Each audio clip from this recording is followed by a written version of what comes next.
Fabian was there, but none of them got to Narvaez yet. 250, 150 metres for Narvaez. They're coming in fast. Milan has left this so late. Here he comes, the Adriatico.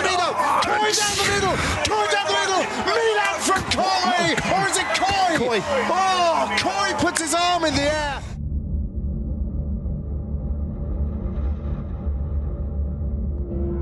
A race for the climbers the day after the first rest day of the Giro d'Italia. 142 difficult kilometres from Pompeii to an ascent of the Bocca della Selva for the first time in Giro history. Tadej Pogacar in pensive mood in the pink jersey. As the flag dropped then and blown on by a tailwind as they headed north from Pompeii, Simon Clark and Quentin Hermans of Alpecin-de-Koning got away. What followed for the next 40 or 50 kilometres were repeated attempts to try and get across to the front of the race and join Clark and Hermans, who built an advantage of over half a minute. Lilian Kalmjan tried, he wasn't alone in that. Simone Velasco was intent on trying to get in the move for Astana, repeatedly attacking with Kevin Vermaak of DSM and Gijs Leemreizer.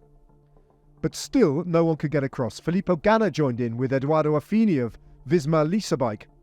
The groups formed, reformed, and as Alessandro De Marchi managed to get across, he took the first sprint of the day at Arpaia.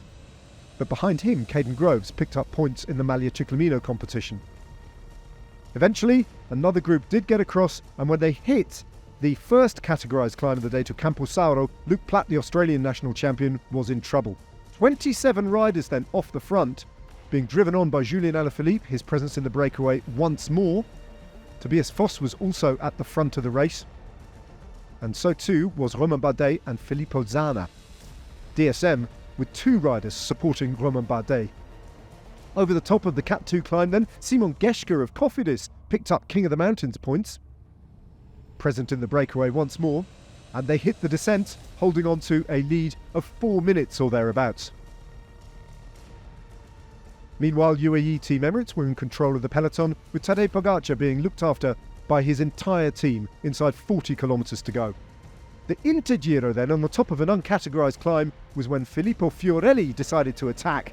Jan Tratnik, live to the possibility that this could turn into a play for the stage, went over the top, got past Fiorelli and started to build up a time trialist advantage as they headed towards the final ascent of the Bocca della Selva.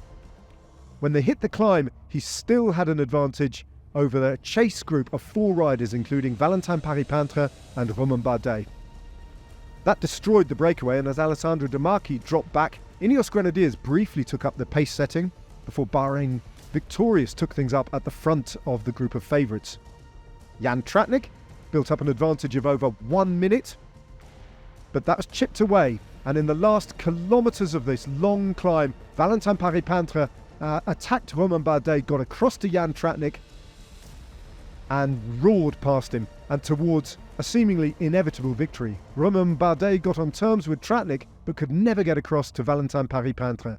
The 23-year-old, yet to win any professional bike race, shaking his head in disbelief as he repeated the victory of his brother at the Giro d'Italia last year, who finished in the group behind.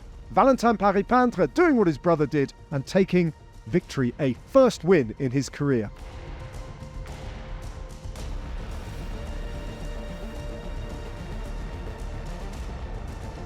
His brother then, when he came, offering his congratulations too to his younger brother. Disbelief then for Valentin Paret-Peintre, the winner of stage 10.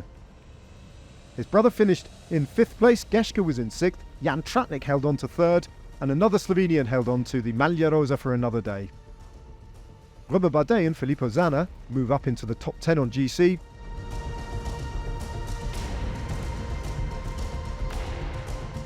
Tadej Pogacar still has a healthy lead, but Valentin Paret-Peintre in the King of the Mountains competition is there or thereabouts. Jan Utebrooks saw his advantage over Antonio Tiberi shrink to just 12 seconds.